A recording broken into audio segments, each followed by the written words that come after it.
What is this?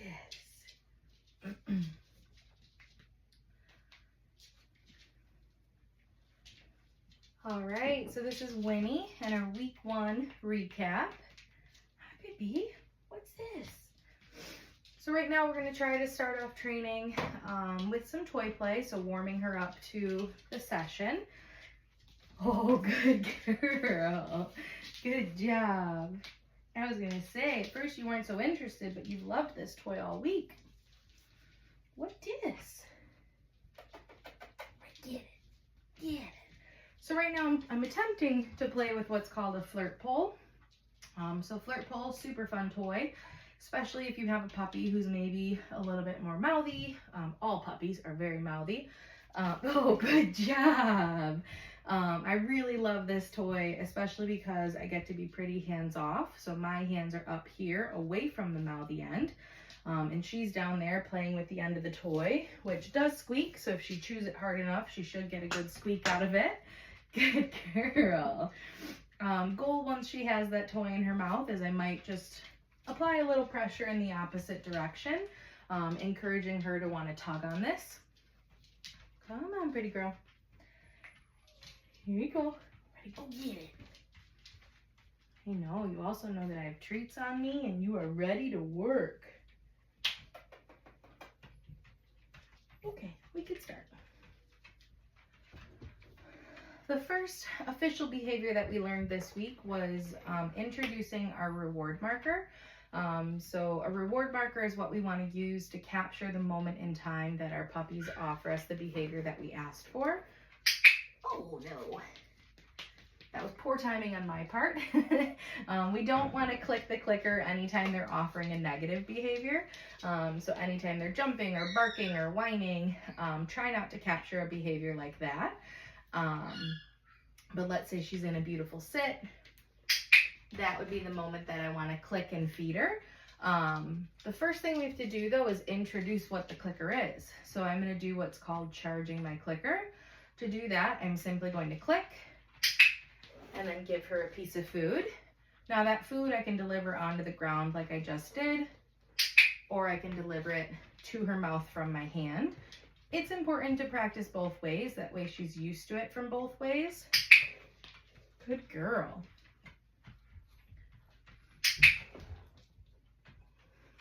Good job. Week 1, we charged that clicker a bunch of times. She didn't really know what that click meant at the beginning of the week. By now, she definitely does know what it is. But still, week 1, we want to make sure we're charging it a good amount of time, so maybe 5-6 times. And then the next few weeks, we won't have to charge it as many. Okay. Right here, babe. The next thing we need to introduce to her is going to be her release word. Okay.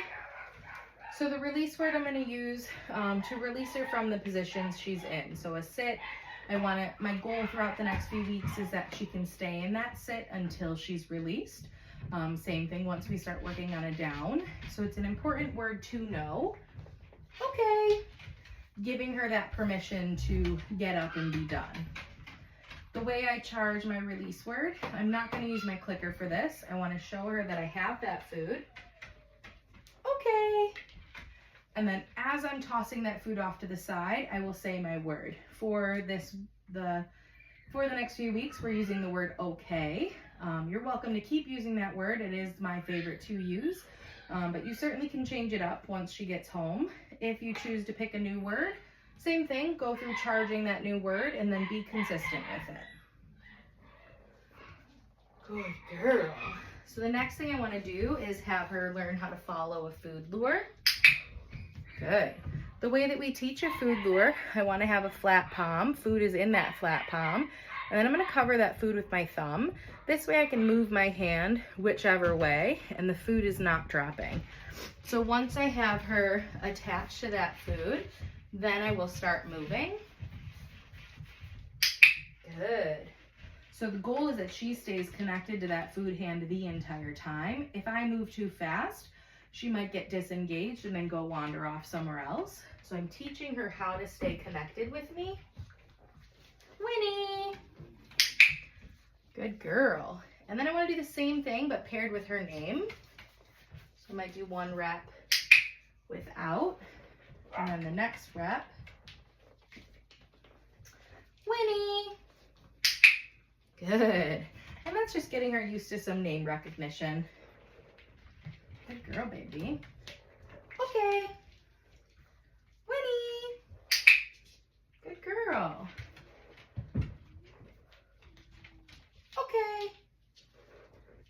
Winnie. Good job, baby. Playing another name recognition game, so that's the flying cookie game. Tossing the cookie in one direction, and then as soon as she's done eating, I will call her name. The moment I'm clicking at this point is when she turns towards me. Here, will you play? Please? So the moment she turns towards me, that's what I want to click, and that is what I'm going to feed her. Right now I'm attempting to do a little break with some toy play. So really important at this age that we are breaking up the training with some toy play. Now, during these sessions, we're doing pretty rapid fire of all of these behaviors. So I do like to take little breaks in between to let their little puppy brains rest. When you guys are at home, I would maybe pick 2-3 different behaviors, spend 15 minutes on those 2-3 behaviors, and then do some toy play and come back to training later in the day. Good girl. So the next thing I want to work on is going to be a hand target. Introducing the hand target is going to be very similar to how we did that food lure. So flat palm, the food is going to be under my thumb. Once she's connected, she sees that the food is there, she wants it. I am going to pull my hand away and disengage. Touch. Good. So the goal is that she's going to continue to follow my hand even though I took it away. And as soon as I feel her nose, that's what I'm capturing. So that's what I want to click and then feed her. Touch. Good girl. Make sure that we practice with both of our hands. Touch. Good job, Lovey. I find that if we only practice with one hand, the next time you try it with your other hand, the dogs blow it off because they never learned that way. So make sure you change it up and use both hands. Touch. Good girl. Why might we use the hand target? I like to use it a lot as a focus behavior. So let's say we're going somewhere new. She sees a dog over here that's getting her really excited. Or maybe there's some kids over here that also she's really excited about. I might ask her for a few hand targets to get her attention on me. Once I have her focused, she's like, oh, mom has food. It's okay, we can work with her on that. Then I might ask her for a sit, some other behaviors, but the hand target is to really get her focus back on me. I also like to use it sometimes as an informal recall. So she's over here snuffling at something, wanting to get whatever's in the ground. I might ask her to touch, to disengage from that thing, and offer me the hand target. Yeah, good girl. First time doing it with no food, she rocked it. Good job. So that's what we eventually want to get to, is just offering that flat palm, asking for a touch. She comes over, touches with her nose. I'm still going to click, and I'm still going to feed her, though. Good girl. All right, baby, what's next? The next thing that I want to work on is going to be our mat. So the mat is going to be one of our stationary behaviors. So brief discussion of the mat real quick. Step one is we are going to place the mat down somewhere, encourage her to come over. Goal is that she can get 4 paws on. As soon as we have 4 paws on, that is what I want to click. And then I'm going to feed the food directly onto the ground, or onto the mat itself. Look, I have a toy. Yeah. After that initial click and cookie onto the mat, I'm going to come in with what's called follow-up cookies. Good girl. So those follow-up cookies are what's going to build her duration of staying on that mat. And then a final cookie will be to release her from the mat. Once she's off the mat, I want to pick it up and then move it to a different part of the room and just repeat those steps. So step one, biggest thing, is that we're building her drive, her desire to go into this mat. So we want to make it fun. We want her to be running back and forth when we move the mat. Let's see how you do, baby. Off. Or your mat. Good girl. Right here. Good job. So the initial click and cookie, and then the follow-up cookies will come back down on the mat. Okay. Release cookie to get her off. I'm going to reload 4 pieces in my hand. Yeah. Go to your mat. Good girl. Yeah, you're doing good. Very good job, baby. I love that you put yourself in that down. Yeah. Ready? Okay.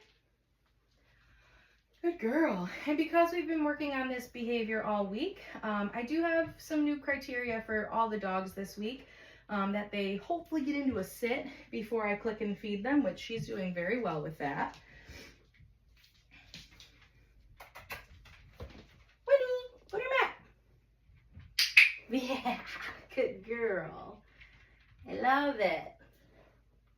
So obviously the space that I'm working in is pretty tight, so I don't have too many options as far as moving the mat around. Okay. That went really far. That did. Okay. Good job. But when you're at home practicing this, I would take advantage of the space you have and really move it around the room to encourage her to want to go to this mat wherever it is. What if we play with a different toy?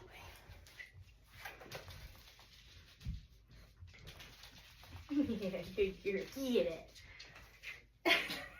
You'll bounce after it, but you're not going to play with it, huh? That's okay. That's okay. Hi, Winnie. Hi, Winnie. All right, ready? Up.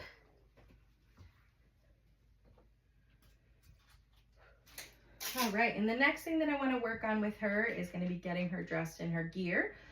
So getting her into her harness. The harness that I have here is a step-in harness. It's also Velcro. Good girl. So once I get those paws through, I am going to Velcro the back of it. Once she's secured, I'll put her down. Goal with the gear this week is just that she can move, that she's not scared of having something on her. Some dogs you put on a harness, okay, and they kind of shut down. They don't want to walk, they don't want to move. These are the things that you need to practice to get your dog comfortable being dressed up and being able to move. Okay. Winnie. Good, so while she's in her harness, I might practice things like following that food lure. I'll play the flying cookie game. Okay. Winnie. Good girl. Okay. Winnie. Might also ask for other behaviors like the hand target. Touch. Good, because the hand target also is a movement exercise. So to get her up out of this sit or out of a down, touch. Good girl. I'll utilize that hand target to get her up and going. Very good, girl. Yeah. And then the way that I'm going to get her harness off, I'm going to have food ready in my hand. I'm going to unlatch the Velcro and then just set her down with the food so that she can eat her snacks and she'll walk out of the harness herself. Very good girl. Yes. All right, and then the final thing that we're going to work on this week is going to be her handling exercises. So handling, very, very important for these dogs to get them used to the future when they have to go to the vet. Puppies are going to go to the vet every 3 to 4 weeks until they're about 16, 18 weeks old, and then yearly from there. Yes. Going to the groomer. So when they go to the groomer, they're going to have to go maybe every 6 to 8 weeks. Yes. Unless you guys plan on grooming her at home.